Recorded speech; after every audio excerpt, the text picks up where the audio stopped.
So I'll start out by saying good morning and good afternoon, other time zones, but really good to be here.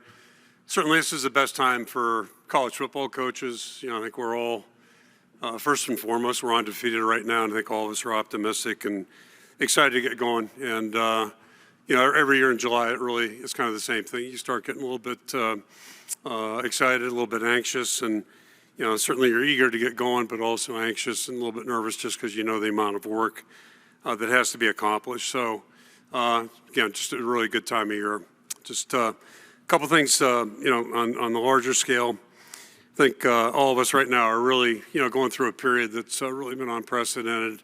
Just a lot of really unique challenges and a lot of transition going on, certainly in college football. Our conference is representative of that. When I got to Iowa in 1981, we had 10 schools in the conference, hence the Big Ten.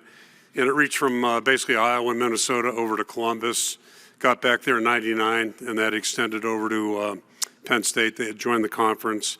Obviously, since that time, picked up 2 more on the East Coast and 4 more on the West Coast. So things have really changed that way. And, here we are in Las Vegas doing a Big Ten Media Day. So a lot of things have changed that are very, very obvious. And probably the only constant I think that I've seen, especially over the last several years, is change.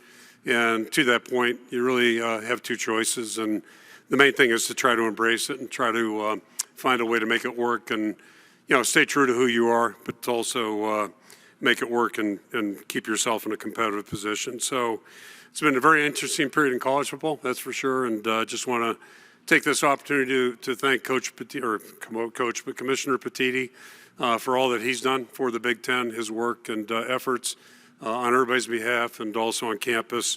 Our Director of Athletics, Beth Getz, has been, really doing a great job as well. And I know they've all got a lot of challenges that they've been working through. So that is first and foremost. Regarding our team right now, this 25 team, I have no idea how good we are right now, and I don't think many people do. And the bottom line is I can just tell you this, it's really been a good team to work with. I really like our team. Started out in January, kind of when the calendar flipped, a whole new team, new year, new challenges, and like the guys, like their attitude, like the way they've worked, been very, very positive. And I think we're also getting good leadership, maybe something didn't see coming quite as strong as it's materialized. And I think the guys have a good work ethic, so they've done a good job to this point. College football, you've got different phases, and I think they've handled each and every one really well. Now we're getting ready to start the most important phase outside of the season, which is preseason practice in August. So we're all looking forward to that. When I got to Iowa in the 80s, really it was the developmental program. It was my big takeaway after being there for almost a decade, and I think things really haven't changed much. It's kind of the nature of who we are, what we are. That's a term that gets used a lot, but I think that truly is who we've been for really 40 plus years now, and this team is really emblematic of that. We've got a handful of guys that are really established players that have played very well in the Big Ten. They played very competitively and had success. And then we've got a really big number of guys that maybe hopefully are ready to take the next step, and then another group of guys that really haven't played at all, but that have been doing the work and doing the day-to-day where they have improved, and hopefully will be ready to play in the Big Ten. So August is going to be a big month for us, I think, certainly. Like every team, see how your team progresses and grows. And I think with this team in particular, it may go right into September as well before we really know what our starting lineups are going to look like, our starting lineups for the season. Think back to 2008, we had 2 guys, Ricky Stanzi and Pat Anger, who ended up being really outstanding players and leaders in our program that went into that season as second-team players. And when October came around, they were both starters and did a great job. So I could see some of those kinds of stories as we go. So that's kind of where we're at. As I alluded to earlier, it's a really challenging time right now, I think, in collegiate athletics. And, especially in our world as it pertains to football, a lot of moving pieces, a lot of things for players to deal with and their families to deal with. But, my experience is this, that, it still gets back to playing the game. And if you've got players that really love the game, love the work that goes into it, and are focused on improvement and truly like working with other people, which in football, it's the ultimate team game. the more of those players that you get, the better off you're going to be, and that's really kind of been the way we look at it. So I'll just close by saying, for all of us here, I'm sure every coach, every player that you've had a chance to interface, I think all of us just feel very honored to be in a great conference and see it as a privilege as well. And to play in the Big Ten, to coach in the Big Ten is a really unique opportunity, So I think we're all fortunate of that and looking forward to getting started. It should be a really exciting year this coming season. I'll throw it out for questions. All right, Coach. We have on your right side, third row. Jacob Worland, KRUI.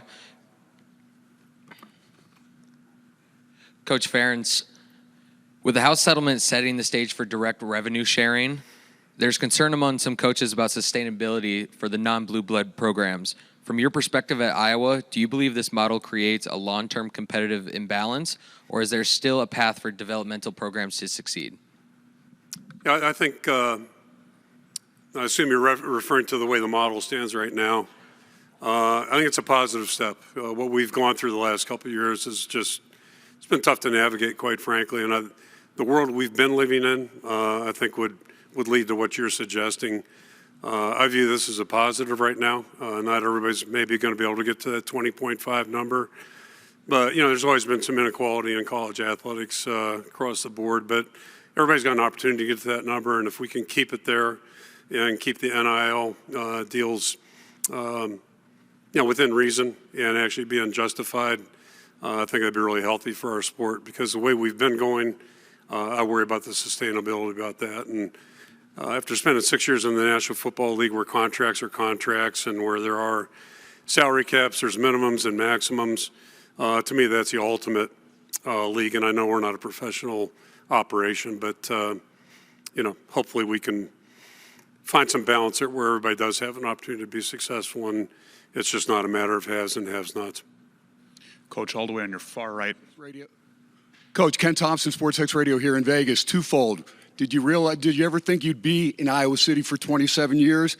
And secondfold, friends with Coach Stig, just wondering about Mark Rowski, your new quarterback, what he's brought to the team so far with his leadership and, of course, winning a title a couple years ago. Yeah, so actually it's 36 years in Iowa, and I've been there 2 times. So the last part maybe not as surprising, other than we were 1-10 and 2-18 our first 20 games. So yeah, the odds were probably against 20 plus years at that point.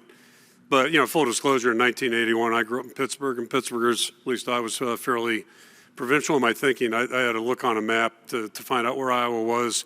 I thought Chicago was the end of civilization as we knew it. And the second question is, what would you do in Iowa? And my wife and I have lived there 36 years. So it's a great place, just unbelievable, and just really happy to be there. It's been a great place to work and be part of a great program. As far as Mark Rowski, still haven't seen him compete live. We haven't had a chance to see him live in practice. But I can tell you, after being around him for 7+ months, just a tremendous young person, just a really impressive young man. Did a great job in the classroom at South Dakota State. Obviously, did a great job on the field, and all the things that we thought were positives about him, we've gotten to see them firsthand, and he's been a great addition to our football team. Really looking forward to seeing him be in the huddle and actually, take snaps with our team. First row here on your right. Kenneth Berry, touchdowns and tangents. Coach, you have to replace one of your all-time leading tacklers and players in Jay Higgins. What's the impact that he's had on that linebacker room that you've seen this offseason? Yeah, Jay is, we just talked about the changes in college athletics. Jay's a great illustration of, what I talked about, us being a developmental program. And, the guy, to me, he's everything that's great about college athletics. He also played behind a really good linebacker, and we were all worrying a couple of years ago, what are we going to do to replace Jack Campbell? And the answer was Jay Higgins. Jay stepped in and did a great job. He's not a first-round draft pick physically, but he's a first-round college football player. His production exceeded Jack's, which is hard to do, and his leadership level was every bit that of Jack's. So, to me, the greatest thing about Jay was, instead of running to a different place because he was playing behind a really good player, he played behind him. He learned from Jack and learned from other people, and when he got his opportunity, he really flourished. And I think that's what's fun about collegiate athletics, to see a guy a story like that and a person like Jay. And he's with the Ravens now. He didn't go in as a draft pick, but I wouldn't rule him out. I would never rule Jay out in anything he does. Tremendous human being, just a great guy. Questions for Coach Ferentz? On your right side, Coach. Hi, Coach. Minnie Hunt with the Voice of College Football. You began by talking about the change that you've seen since being in the Big Ten. A lot of Big Ten coaches have been embracing social media.